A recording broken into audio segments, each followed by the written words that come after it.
మొన్నటి దాకా దేశంలో అవినీతి కేసులు, మోసాలు, స్కామ్లు అనే పేర్లు తరచూ వినేవాళ్లం. ఇప్పుడు అదే పరిస్థితి చాలా దేశాల్లో జరుగుతోంది. ఇందులో చాలా మేరకు ఆ దేశస్తులే మోసాలకు పాల్పడుతూ ఉంటారు. కానీ ఈ సాంప్రదాయాన్ని తిరగరాస్తూ ఓ భారత సంతతి మహిళ అసలు కరప్షనే లేని సింగపూర్ దేశంలో మోసాలకు పాల్పడింది.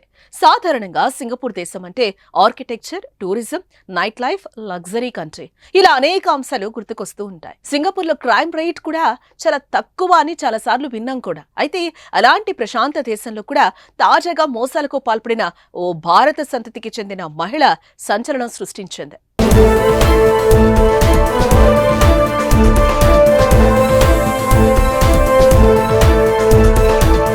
సింగపూర్లో 12 మందిని వివిధ రకాల స్కామ్లతో భారత మహిళ మోసం చేసింది. దాదాపు 1,06,000 సింగపూర్ డాలర్ల మేర మోసం చేసినట్లు కోర్టులో కేసు రుజువైంది.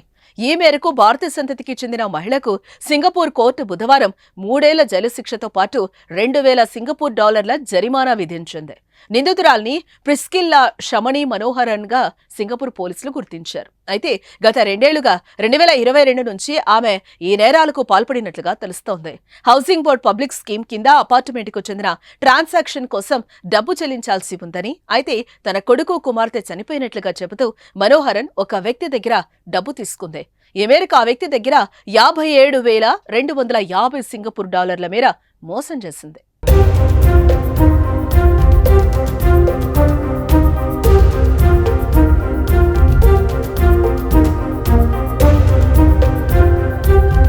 తన కొడుకు, కుమార్తె చనిపోయిందని చెప్పి మోసాలకు పాల్పడమే కాదు, తానే చనిపోయినట్లుగా నాటకాలాడి మోసాలకు పాల్పడింది.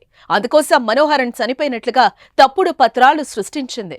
ఆ తప్పుడు పత్రాలతో లాయర్గా నటిస్తూ లీగల్ ఫీజుల కోసం మరో వ్యక్తికి ఫేక్ ఇన్వాయిస్లను పంపినట్లుగా ది స్ట్రైట్స్ టైమ్స్ మీడియా నివేదించింది. అంతేకాకుండా ఇతర కేసులతో పాటు ఎమర్జెన్సీ అంటూ మెడికల్ ఫీజు కోసం స్కామ్ కు పాల్పడింది. హాస్పిటల్లో అత్యవసరంగా డబ్బులు చెల్లించాల్సి ఉందంటూ తనకు హాస్పిటల్కు మధ్య డిస్కషన్ జరిగినట్లుగా ఫేక్ వాట్సాప్ రికార్డులను సృష్టించి వేల సింగపూర్ డాలర్లు సంపాదించిందని సింగపూర్ కోర్టులో రుజువైంది.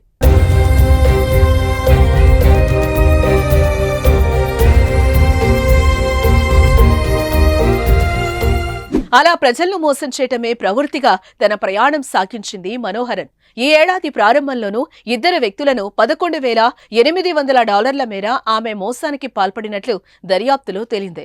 జూన్ 20వ తేదీన జరిగిన విచారణ సందర్భంగా తన అపార్ట్మెంట్లోని గదులను అద్దెకు ఇవ్వడం సహా పలు మోసాలకు సంబంధించి 6 ఆరోపణలను మనోహరన్ అంగీకరించింది.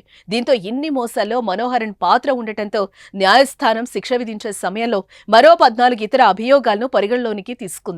ఈ మేరకు భారత సంతతికి చెందిన ప్రిస్కిల్లా షమణి మనోహరన్ కు సింగపూర్ కోర్టు 3 ఏళ్ల జైలు శిక్షతో పాటు 2,000 సింగపూర్ డాలర్ల జరిమానా విధించింది.